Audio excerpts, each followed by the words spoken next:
session, I will try to address the point of or the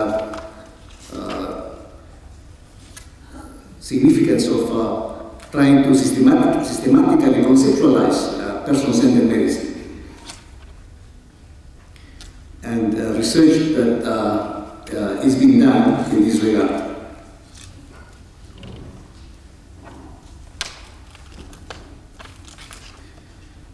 As a reference, I'd like to share with you the announcements of the 6 Geneva conferences, or 5 Geneva conferences that have taken place before the present one. This one in 2008, although it doesn't say here, but it had as main theme exploring the concepts of person-centered medicine. The second one in 2009, with an increasing number of associations sponsoring it, had as main theme from concepts to practice. The third one in 2010, collaboration across disciplines, specialties, and programs. This was the first one which was formally co-sponsored by the World Health Organization, and so they influenced the formulation of the main theme. I remember by adding programs in addition to just disciplines and specialties, which was a more direct reference to the various associations that were collaborating in the organization of the Geneva Conference. The fourth, in 2011, focused on articulating person-centered clinical medicine and people-centered public health, as we were facing the demands of our initial concerns, illustrated by those of the World Medical Association on clinical medicine, with those of WHO more immediately concerned with people-centered care. The fifth one, last year, focused on chronic diseases, person and people-centered perspectives. So I assume that we should address this in a joint and coordinated manner. And the present one, as we know, is focused on person-centered health research.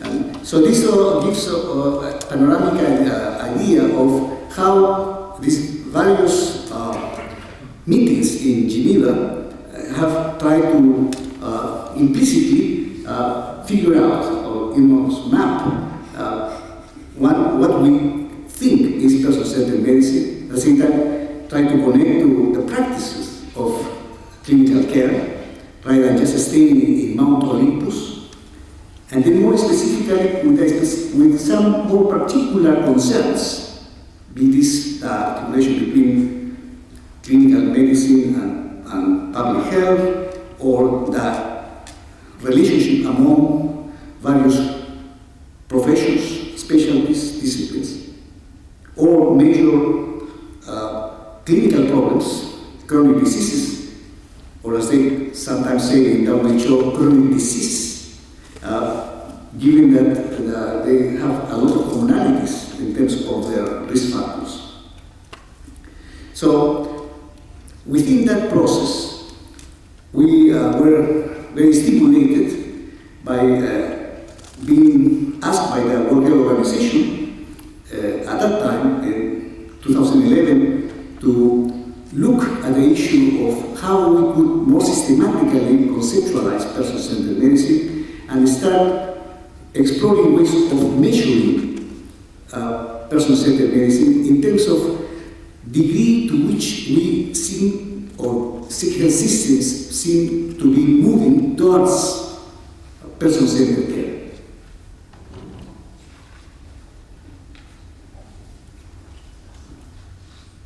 And to do so, then we paused and we realized that the task was complex, needed to look perhaps in an iterative way to the issue of conceptualization and measurement. And then going back to the roots of our humanity, consider the roots of ancient civilizations as a first teacher of what is person-centered medicine. But at the same time, coming a bit closer to today's world, consider pioneering efforts in contemporary medicine and also healthcare more broadly in response to distortions introduced by reductionistic technologization that unfortunately is threatening to waste the possibilities of the tremendous advances in the technology for diagnosis and treatment by not paying adequate attention to the fundamentals of the human being. That obviously is the reason why we have responded to our call to be health professionals. And we were also stimulated by the World Health Assembly resolutions in 2009 towards people-centered care as one of the pillars of the new strategy.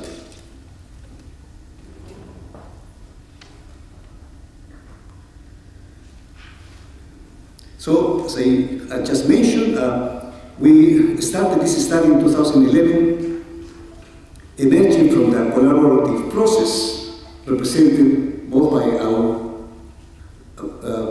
commitment to a long-range view, as well as to the stepwise progress of our meeting in Geneva as an opportunity to gradually refine what is what we are talking about and what is what we want to achieve.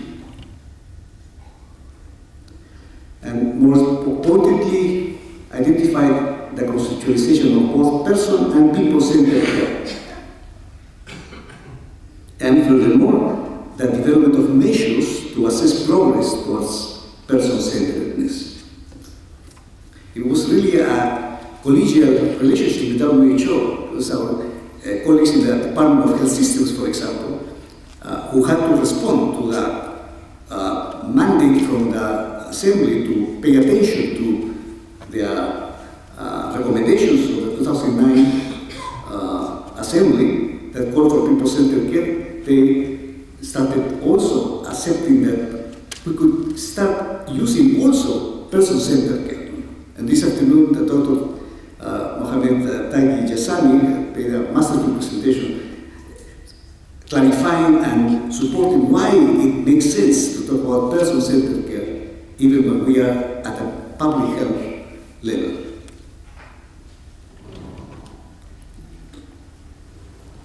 For doing this study, we identify as a key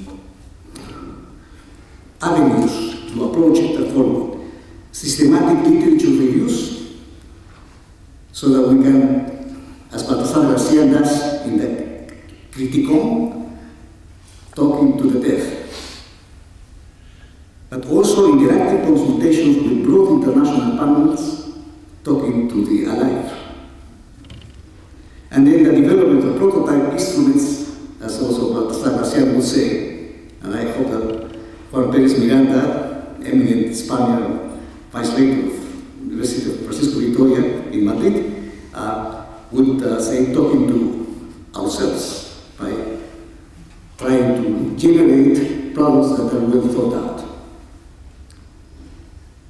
And furthermore, consider assessing the metric structure of emerging procedures, so that we not live only at a conceptual or terminological level. And then anticipate validation and studies of various types to give substance to what was likely to emerge.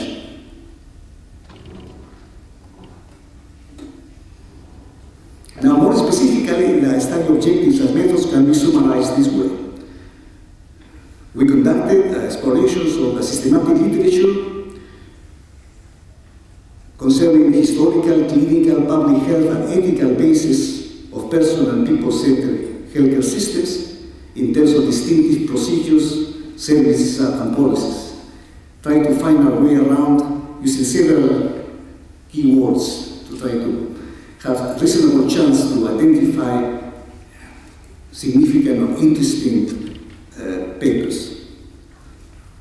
Such papers, in fact, as the literature, published literature is just emerging, included the production of the Geneva conferences, namely more immediate contributions, in addition to what we can find in the published literature.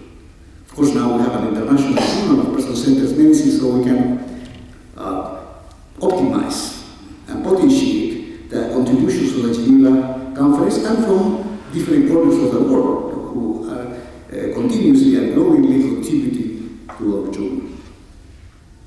Second, the identification and delineation of key conceptual elements of person and people-centered healthcare through interactive collaborative discussions with two groups, both international. One is smaller that we call core group that share responsibility for the process of running the study. And the second, larger one, consultation group, which was engaged in the form of a modified Delphi technique, one of these consultational techniques that is iterative and flexible and moves from gradually identifying interesting concepts to identifying the most important ones of them so that we could have gradually a sounder set of concepts to deal with.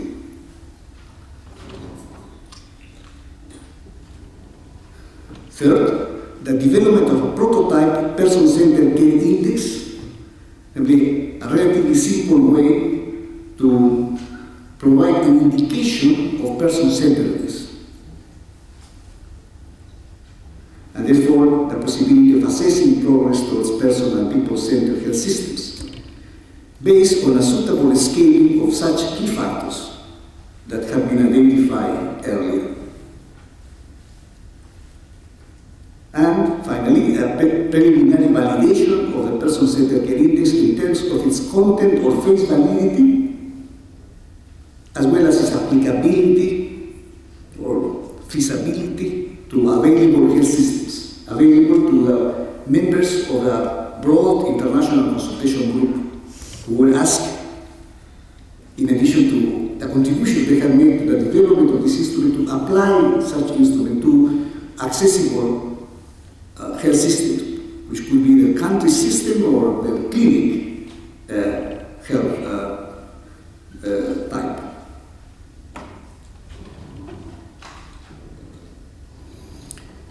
And this led to this first version of the person-centered care index. Well, actually, it's not the first version, it's the second one, which in March of 2012 had 8 broad categories, which had been mentioned earlier in different moments of and different presentations in this conference. The first one, broad category, is ethical commitment, implemented through 6 sub-items. The dignity of every person involved, patients, family, clinicians, is honored. The patient's rights are respected. The patient's autonomy is supported. The patient's empowerment is advanced. The patient's personal values, choices, and needs are understood and respected. And the fulfillment of the patient's life project, purposes, plans, dreams, is enabled and encouraged. This last point actually was stimulated by the definition of health that one of the most eminent bioethicists in the world, Diego Gracia, proposed as his concept of health, the possibility of fulfilling my life project, he said. And each one of these points is assessed in terms of its frequency, never, occasionally, frequently, and always. Now, I will just mention that next broad categories for reasons of brevity. Cultural sensitivity is second. Holistic scope, third. Relational focus, fourth, and many people talk about person-centered medicine now as relationship-based medicine.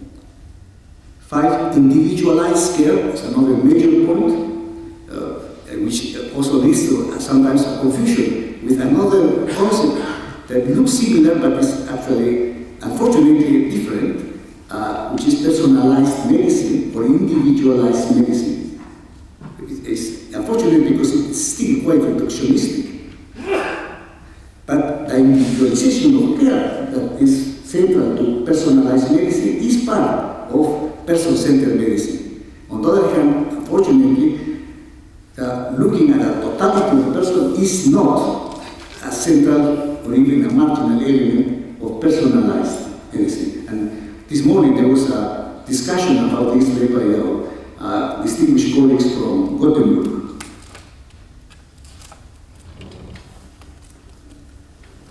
6, common ground for diagnosis and care. Common ground is a term that the chair of the session, Neil Adams, very wisely has proposed as crucial for person-centered medicine. 7, people-centered systems of care. Here we look pointedly to the public or aggregate or community level.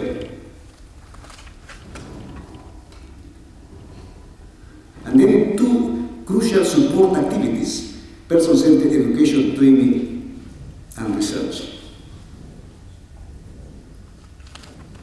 And also there is space for a narrative comment about the more specific areas.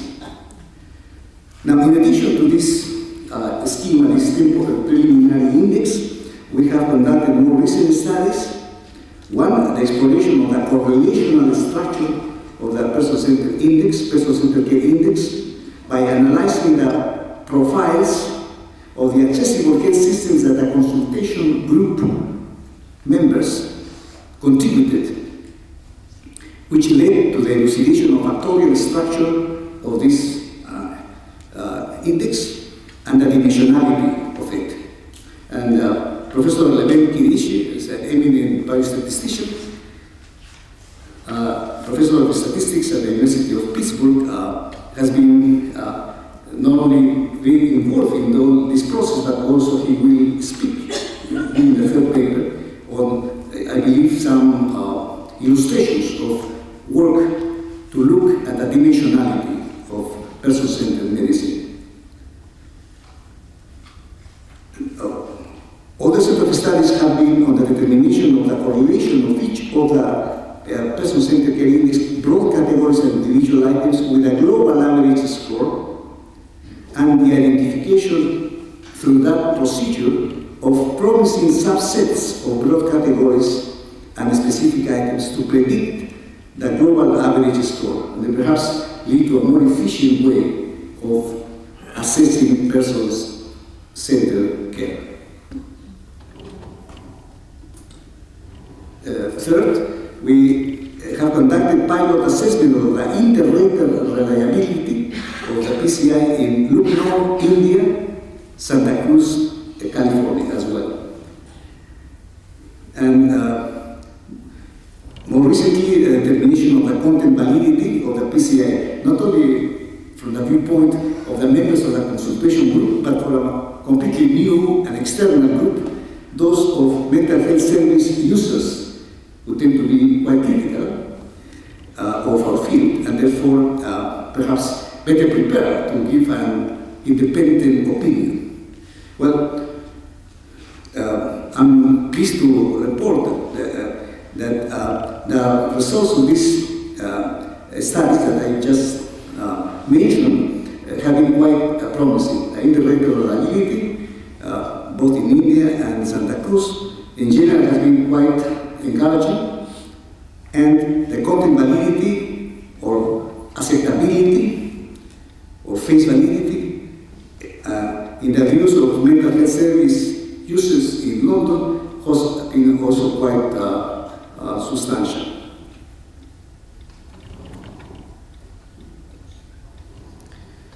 As next steps in this process,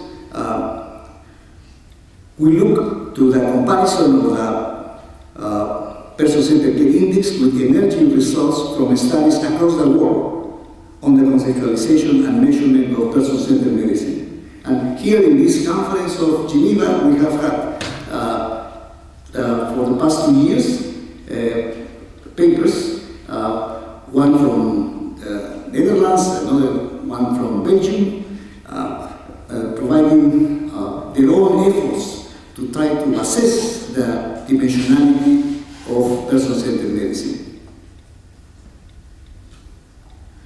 Also, we are looking to the further refinement of the PCI and to the development of special versions. For example, Professor Isan Saloon from Miami, who's been chair of the section of classification of the World Psychiatric Association, has been working on the development of an even simpler form in terms of the wording of its items to facilitate that patients themselves produce reports of the clinics or health systems they attend. And also we hope to monitor application and validation of the PCI in different world regions.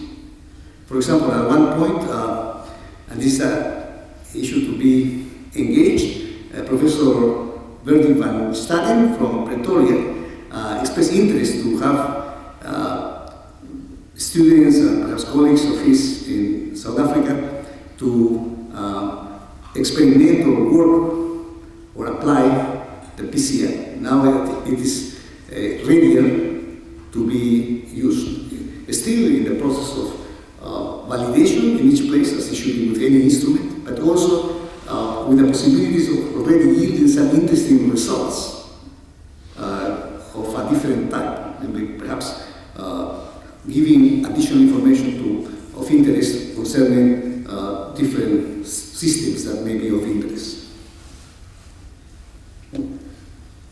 And in this collaborative way facilitated by these Geneva conferences and our next event approach, which will be international congresses, the first one which will be in Zagreb this November, we hope to facilitate the implementation of the use of systems like this in different parts of the world, perhaps from Texas to Sydney, Australia.